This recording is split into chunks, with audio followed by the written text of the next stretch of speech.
Welcome back to another episode of the Miami Heat Roundtable. I'm your host, Amir. I'm joined today by Trent and Martel. Plus, we have another special guest joining the show. We have Donovan Campbell from WSVN Channel 7 News. Thanks for joining us today, Donovan. Thanks for having me, man. I appreciate it. Yeah, thank you so much. So, we all know the Miami Heat lost to the 76ers in a heartbreaking game in the first round of the play-in, and we saw our leader Jimmy Butler strain his MCL. He gutted out that game like a warrior. Played three quarters on one leg basically, and we lost by 1 point. And today we have another elimination game versus the Chicago Bulls. And obviously Jimmy's not going to play. He might miss the entire playoffs if we do win tonight. But the other bad news that we received is that Terry Rozier is also going to miss the game due to his neck spasms. Duncan Robinson is available, but we are uncertain if he's going to play tonight. So, Donovan, how are you feeling about tonight's matchup? I'm always, if you talk to anybody, I'm always a very optimistic person. Um, so for once in my life, when it comes to the Miami Heat, I'm gonna be a little pessimistic. It's gonna be tough. You're talking about Jimmy, obviously the leader, the warrior, the alpha dog, him being down. Terry Rozier has proven that he can be that alpha dog number two. He's down. Tyler's gonna have to step up in a huge way. Duncan Robinson's gonna have to play.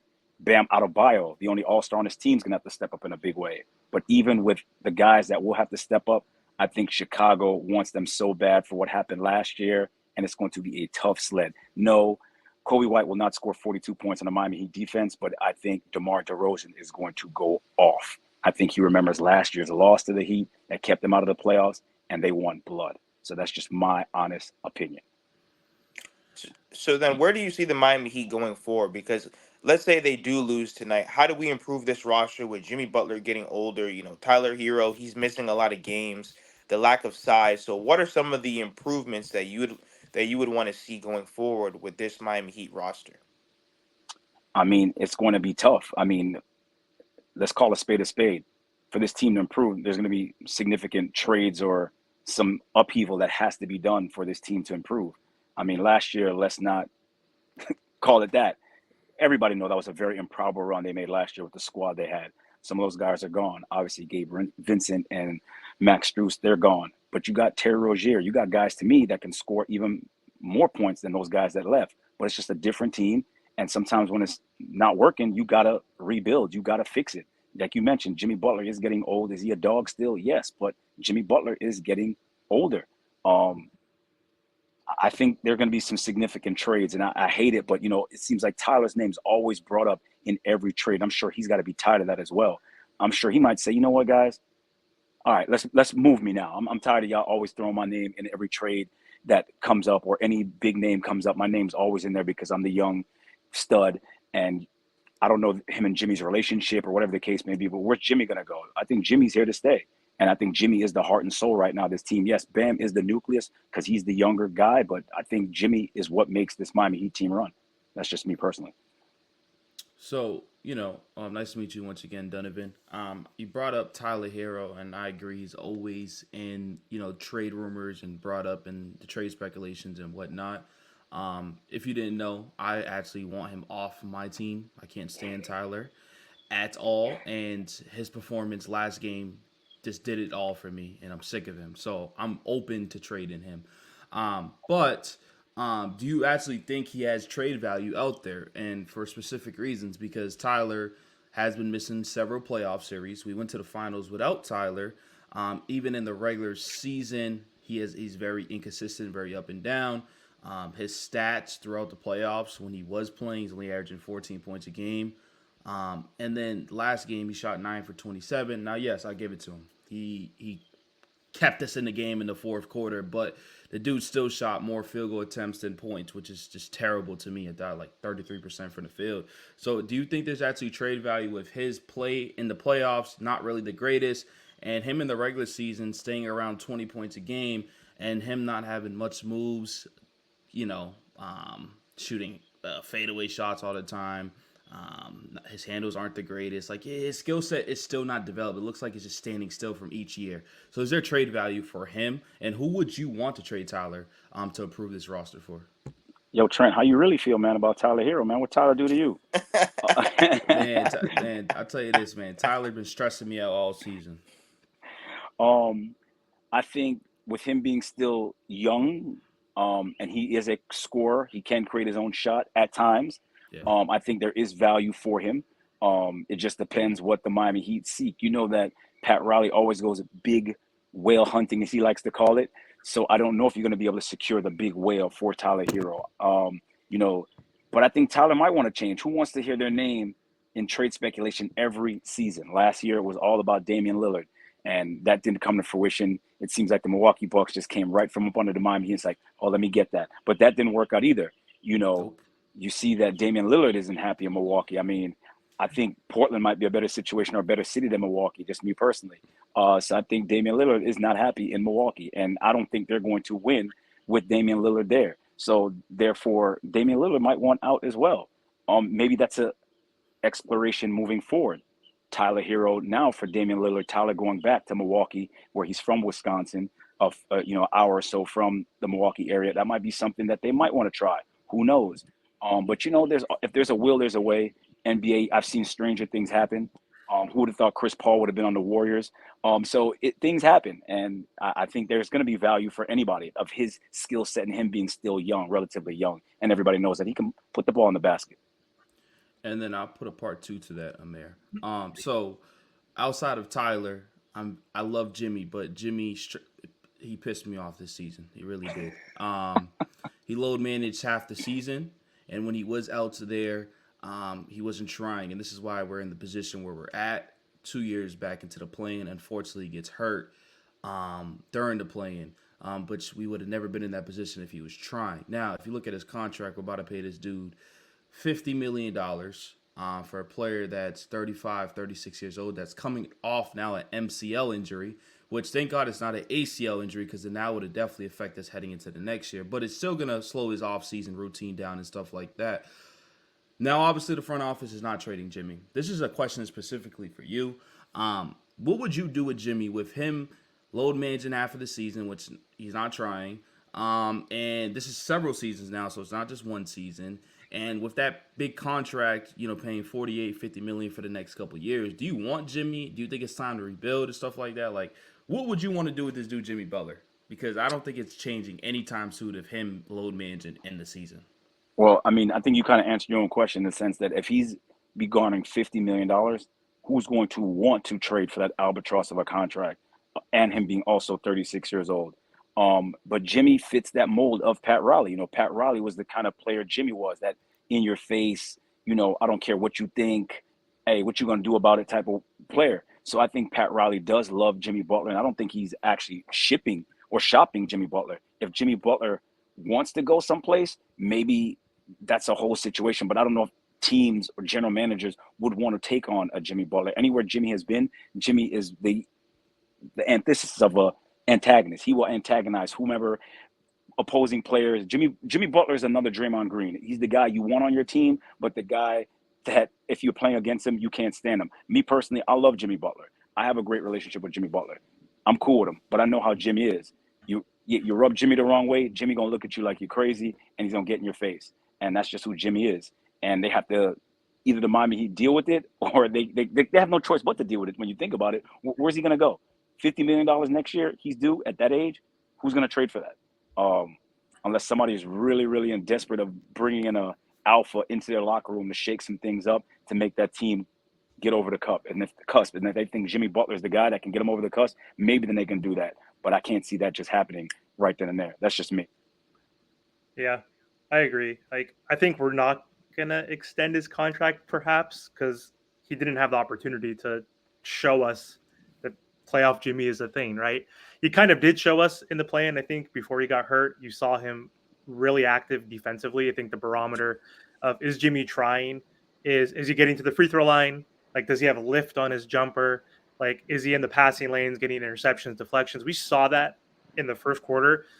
Even in the second quarter, he had 3 steals in that second quarter, even while he was injured. So he was still trying. I think they must have gave him a shot. I don't know. He had the adrenaline must have been there, but that's what Trent was like referencing to like earlier too. It's like annoying that he could have done that 2 weeks ago, perhaps against the Pacers, the Sixers, the Mavs, and we might have not been in this situation. So I don't know. The contract extension is looming, but again, I don't know if we should offer an extension at this point. He's an aging superstar, playoff superstar at least. And I think they might just play out the contract. I don't see a rebuild. I think we need to retool.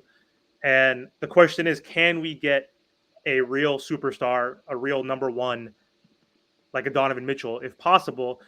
Or is it more likely to get maybe like a Kuzma or Markkanen or a Sexton or a Finney Smith or a Royce O'Neal and getting better players around Jimmy Butler? But Donovan, I have a question for you. Because we were cheated out of the possibility of a playoff Jimmy, do you think the front office and Spo might use our favorite three words, run it back again with like slight modifications? Because we didn't get to see if this formula, which has worked 4 out of the last 5 years, can still work with a minor tweak. Or do you think we need like a big tweak? Because we know back in the day when we got Shaq, we're okay with offloading our young talent. Like I know we got Lamar, I think, from free agency. We obviously traded him and Crom Butler, two of our better younger players, to get a older Shaq, who was I think 32 at the time. Like, can you see the Heat possibly also trading Tyler? We know his value's down, but also the sweetener of Jovic, a Hawkes, like to make one final run, because I think Jimmy has at least 1, possibly 2 years to be our second best player now. What are your thoughts on that? I never put any thought into it, but I can see the Miami Heat, if they're going to get that, generational player, why wouldn't they? I personally, if you have a shot at getting a Donovan Mitchell, do you give up a Tyler Herro and a Jovic and a Hawkes? Possibly. I think that's a little too rich. But at the same time, I've seen stranger things. If the Miami Heat feels that Jimmy, Bam, and Donovan Mitchell can bring them back to the promised land, I can see Pat Riley doing that. Like I said, Pat Riley's all about getting that big whale. That's his mantra.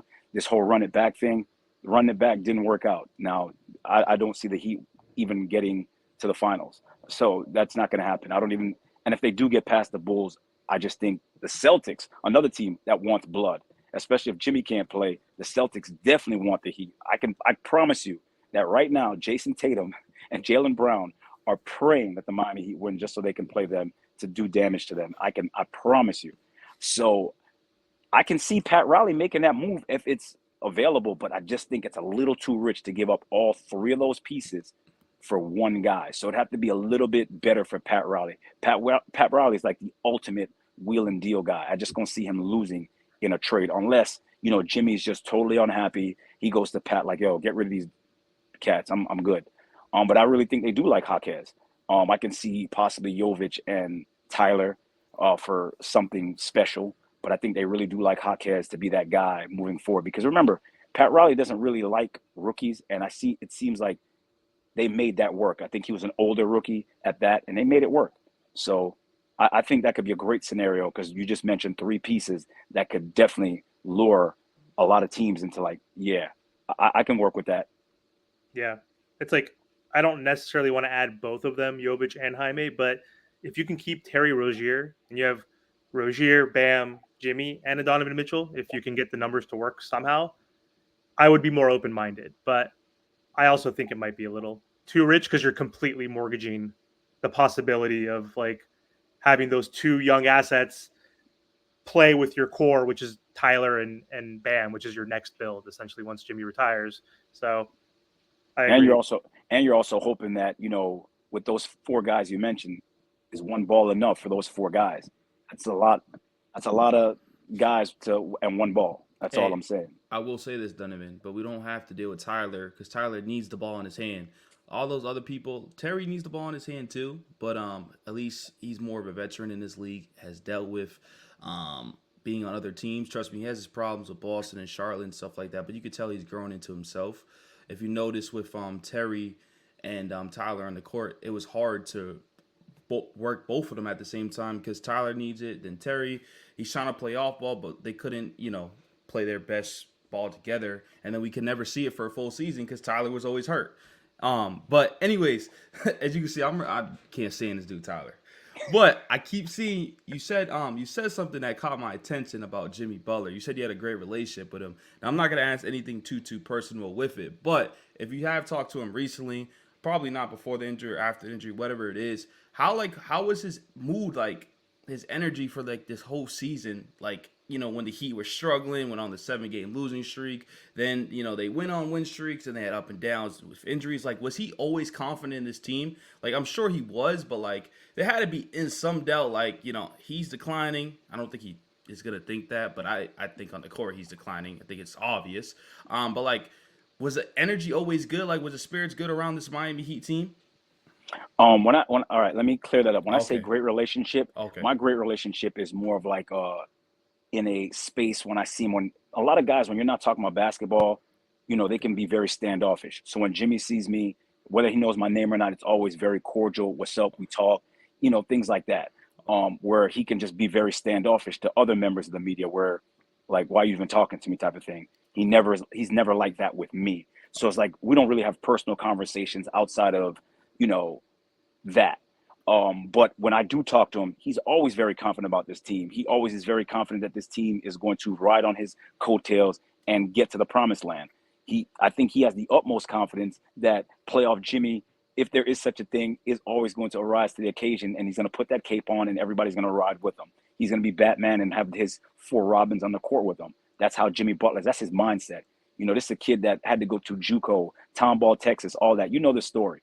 That's Jimmy Butler. And Jimmy's not going to change from that. That dog, that alpha male in Jimmy, that's his persona. It's never going to change. So I think his confidence level is probably tops all four of us right now on this forward. got you. So, do you think it's a problem with Jimmy? How he kind of approaches stuff. I feel like I asked the question like last time, but like, do you think it's a problem? Like during the regular season, he's just I'll show up to work today. I don't know if I'm gonna show up to work today. Like, do you think that's a problem? It's so funny that you said that. A lot of members of the media were talking about that recently, obviously. And it just seems like that's Jimmy. And I think that everybody knew that was the person that we're getting. I mean, there was a reason probably why, he had to have that. They chose Tobias over me. There was probably a reason. There's a reason for all that, and Jimmy can be that guy. Jimmy's very brash and about how he goes about his business.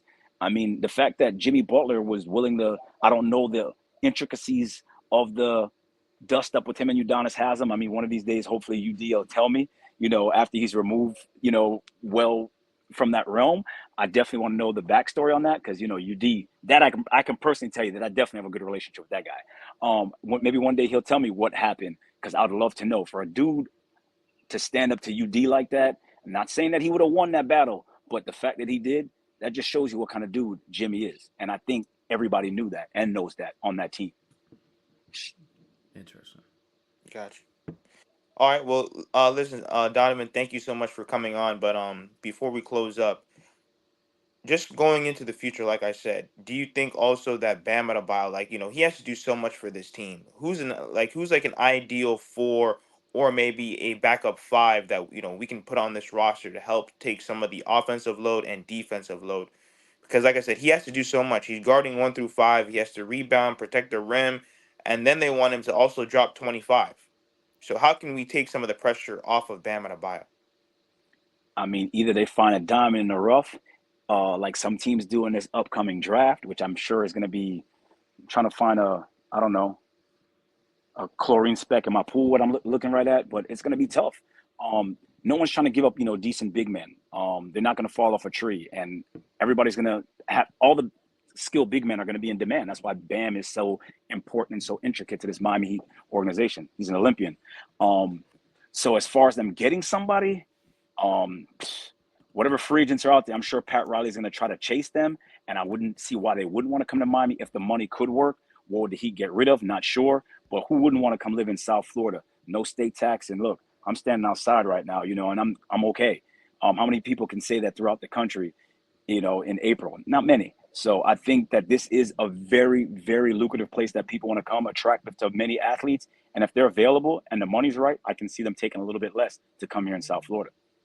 So then why do you think then the Miami Heat, because we've seen what it takes to win a championship, you know what I mean? Now, I'm not saying that we necessarily need 3 Hall of Famers because that's kind of really hard to get. But instead of like, heat culture and, yes, we have heat culture, but why do you think it's like we're doing it almost the hard way when you look across the NBA, with stagnant offense for 2 years in a row and all the undrafted pieces? We really didn't have too many undrafted pieces, when we had the big three. We had high level role players like Ray Allen, Rashad Lewis, and the list goes on. So why do you think now it's like almost as if like we want to embrace more the hard way and embrace more the undrafted guys than actual just getting high level role players like guys like Kelly Oubre who wanted to join the Miami Heat or Christian Wood, because chasing the star is good. But we've pretty much struck out every single offseason with Donovan Mitchell, Bradley Beal, Kevin Durant, and all the other stars. So why don't you think that we get more high level role players to go around Jimmy, Bam, and Tyler? I think it's probably a question of, it's no different than the industry we're in. I think sometimes people try to, like Pat Riley and everybody else in South Florida, they try to pay what sunshine pay, and then a better offer comes on the table, from these other teams. Then the state tax and all that is just a moot point, because now it's like, hold up, you're going to give me this excess, and like anybody else, when you hear that bigger number, you're going to jump to it. So I'm sure that's what happened with all these guys. I mean, who would not want to, if it was for apples and oranges for oranges, they're coming here. But it has to be something more than that. These guys are stepping up, or they're giving them something that we don't know. I mean, we all know that, they don't talk about it. I'm sure there's underneath money that, these franchises are giving people, and we just don't know about it. But it has to be something. Because why wouldn't you not want to come to South Florida? Think about it. Look how long I've been here now. I've been back home for 17 years. I mean, there's been opportunities, but man, this is home. And this is sunny South Florida. So I don't know why guys aren't jumping at the opportunity, because those are two dudes I remember that the Heat wanted, and I couldn't see them. Why not them coming here? And now look, it's funny enough, Oubre's the one that got Jimmy hurt. Now Jimmy talking about he wants to see some hands, That is kind of crazy. But yeah, I do have one last question, Donovan, because Heat Twitter, there's mixed signals out there about tonight's game. So, would you rather have the Heat lose today so we can get the 13th pick versus the 15th? Or do you think it's more beneficial for us, just general Heat fans, to one, watch more Heat basketball, but I think two, give Jovic, give Jaime some playoff experience, let Caleb try to show out so he can get that, next contract. Let Tyler and Bam get more experience together without Jimmy Butler to see what they can do. Potentially, I know it's going to be tough. I don't think they could beat the Celtics, but I don't know. Where do you stand? That's my last question for you. I mean, as a fan, obviously you want them to win and move on, no matter what the outcome may go for the next series. I mean, who wants to lose in the play-in, and who wants to lose to a Bulls team that has, a lot more losses than you do? They have a losing record. Who wants to do that? As a Heat fan, you're like, man, we lost to the Bulls. That's going to stink and hurt for the next season, going into next season. And is that big of a difference between the 13th and the 15th pick? You know what I mean? So it's one of those things, like, as a Heat fan, you definitely want them to win. And like you said, you made a good point. You definitely want these rookies and these young guys to get that experience in the playoffs against a very good Celtics team. And if Caleb can go off, I mean, that guy's been nothing but a soldier. Who wouldn't want to see that guy get paid after all he's done for this organization and how he resurrected his career? So yeah, all those points you made is the reason why you definitely want the Heat to beat the Chicago Bulls and move on to go face the Boston Celtics. And, Buster Douglas knocked out Mike Tyson. We didn't think that was going to happen. So, anything can happen, but I just don't see it happening. it's just a tough way to go out, man. I'm from Boston actually, and I'm a Miami Heat fan. And You're from where? I'm from Boston. Oh man, you should have never told me that. I'm never coming on this podcast again. I'm kidding. I'm a native New Yorker, so you already know how that hatred goes. But it's okay. Yeah, so it's tough, man. And I actually put a bet in. I said if we play the Celtics, but that was when Jimmy was healthy, we're gonna beat y'all again. Oh wow. So it's looking kind of slow right now. So I hope you didn't put too much. I hope it was one of those Hard Rock bets for like $3 in the parlay or something. I hope Nah, it was up there. It's up there. So you got no shot, Trent. Sorry, man. Sorry. But anyway, Donovan, thank you so much for joining the show today. Really appreciate it. Is there anything you want to plug that you're working on? I know folks can find you on Channel 7, but anything else you want to share with the audience? No, I'm not plugging nothing right now. I mean, hopefully one of these days I can be sitting in you guys' shoes and doing a podcast of my own. I think that'd be something kind of cool to do moving forward. But I just like the opportunities that anybody gives me. I always tell people the same way God gave it to me, He could take it away. So I'm just honored anytime anybody wants me to be on their platform. And I appreciate you guys for allowing me to do so. Thank you so much, Donovan. We appreciate it. No, I appreciate you guys, man. Have a good one. Thanks, you too. Have a good day. All right, you too.